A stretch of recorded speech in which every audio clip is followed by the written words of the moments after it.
Hey guys, today I'm going to tell you how to add a border frame to photos on Android for free. If you're using any Android phone and you want to add a border frame to your photos, so let's see how can you do that. You just have to open Play Store and install a specific app for that, which is in Frame. You must have to search for that and you'll got it. As I have already installed, you must have to install this app and then tap on open, and here just select photo or video. As I'm going to select photo here, and just select the photo which you want, and here you will get different frames.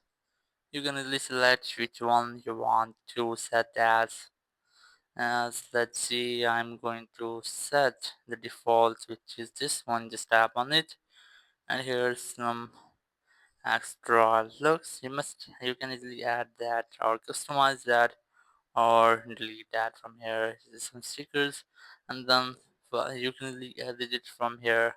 When you have, just tap on done option, and then it will be saved.